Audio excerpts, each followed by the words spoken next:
আসসালামু আলাইকুম। মুসলিমে এমন একটা নাস্তার রেসিপি কার না ভালো লাগবে। মাত্র 10 থেকে 15 মিনিটের মধ্যে নাস্তাটা তৈরি করে ফেলতে পারবেন। এই নাস্তাটা আমার বাচ্চারাও খুবই পছন্দ করেছে। আর কথা না বাড়িয়ে রেসিপিটি শুরু করছি। এখানে আমি 2টা আলু নিয়ে নিয়েছি। আপনারা আপনাদের পছন্দ মতো আলু নিতে পারেন।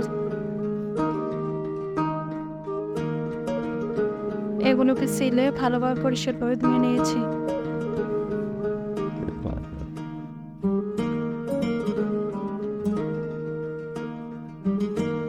এরপর এগুলোকে ফ্রেঞ্চ ফ্রাইয়ের মতো লম্বা লম্বা করে কেটে নেব। বেশি মোটা করা যাবে না, আবার বেশি পাতলাও করা যাবে না। দেখতে পাচ্ছেন কিরকম করে কাটছি।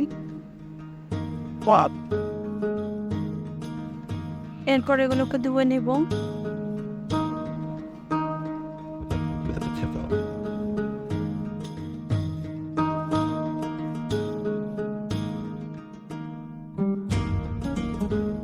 পানি থেকে তুলে একটা জায়গাতে নিয়ে নেব। আলুর গায়ের পানিগুলো ঝরানোর জন্য। আলুতে পানি থাকলে হবে না। একটু পরিষ্কার বলে একটা পাটা নিয়ে নিয়েছি। পরিমাণ মতো লবণ দিয়ে দিচ্ছি। দিয়ে দিচ্ছি মরিচের গুঁড়ো, খাবারের সোডা বা বেকিং সোডা, ধনে জিরের গুঁড়ো। আপনারা চাইলে নুডলস মশলা দিতে পারেন।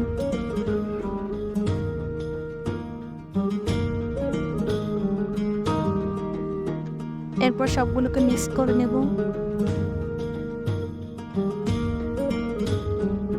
এর মধ্যে অল্প করে পানি দিয়ে ঘন একটা ব্যাটার তৈরি করে নেব। আমার এখানে 1 কাপের মতো পানি লেগেছে।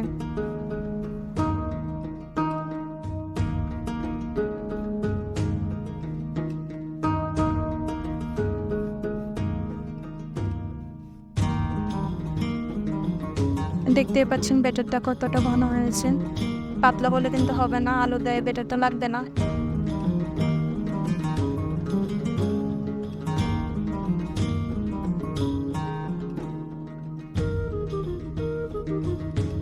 একটা প্লেটে কিছু আটা নিয়ে নিয়েছি।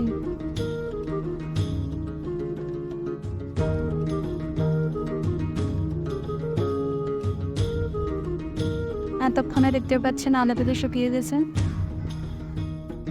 আলুগুলো ব্যাটারের মধ্যে দিয়ে মাখিয়ে নেব। ব্যাটার থেকে তুলে প্লেটে যে আটাগুলো রাখছিলাম ওগুলোতে রাখবো। আলতো হাতে আটাগুলো মেখে নেব।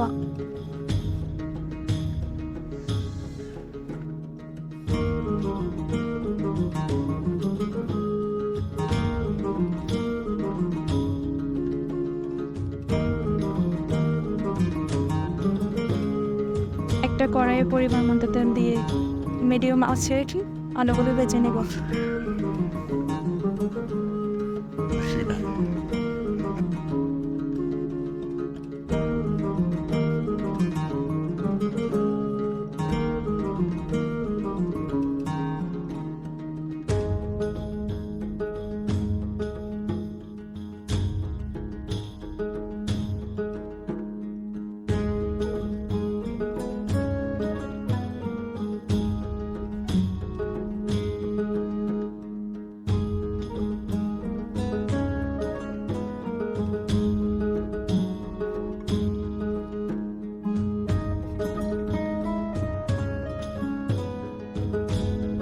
তৈরি হয়ে গেল আমার মুচমুচে আলু ফ্রাই।